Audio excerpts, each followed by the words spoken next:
You know, I first met my friend Dan Hantman about 40 years ago. I was a young attorney then, fairly new to the private practice of law, and Dan had just moved into the private practice of law from public service law with Inland County's Legal Services. I have to tell you, I was immediately impressed with him, with his intellect, his compassion for others, his commitment to public service, and his worldly experience. Dan was a native Californian, born in LA. He attended UCLA and UC Berkeley, graduating with a degree in political science. But soon after graduating, Dan's passion for helping others took over, and he volunteered to serve in the Peace Corps in Thailand. There he taught English as a second language to high school students, and he learned to speak Thai fluently. When Dan's 2-year stint with the Peace Corps was over, he looked for another opportunity to serve in Thailand, and he found one with American University's Alumni Association Language Center.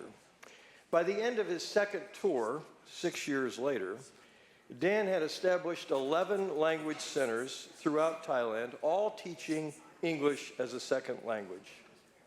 I know there are thousands and thousands of Thais that learned English from Dan, and Dan made thousands and thousands of lifelong friends over there. And I'm certain they still talk about the amazing Dan Hantman in Thailand today. Well, Dan eventually returned to the States, graduated from law school, and practiced law with the rest of us in Riverside. But he was a cut above the rest. He never lost his compassion for others and his commitment to public service. His law practice centered on helping our most vulnerable, the elderly and the disabled. And his community activities reflected that same commitment to others.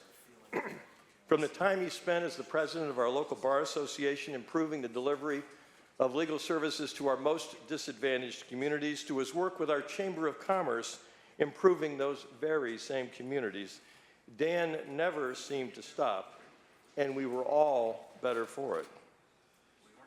As you know, as you well know, this week is primary election week, and it reminds me so very, very much of Dan. Why, you ask? Because elections and the run-up to them seem to energize him.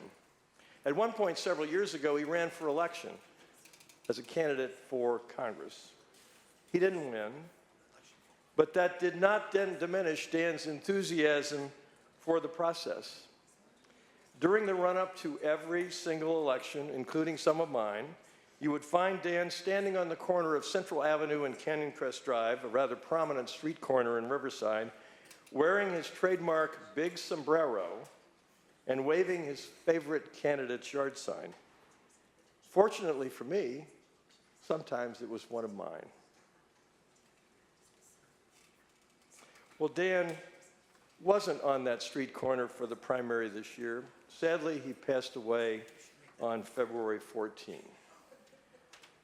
So this election season, I will think about Dan every time I drive by that Central Avenue location. I know he's still there in spirit, and perhaps he's even waving one of my signs. We will all miss Dan, his big sign, and his even bigger sombrero a lot. I'd ask that you keep Dan's life partner, Marcia Gilman, and his family in your prayers. Thank you, Mr. President.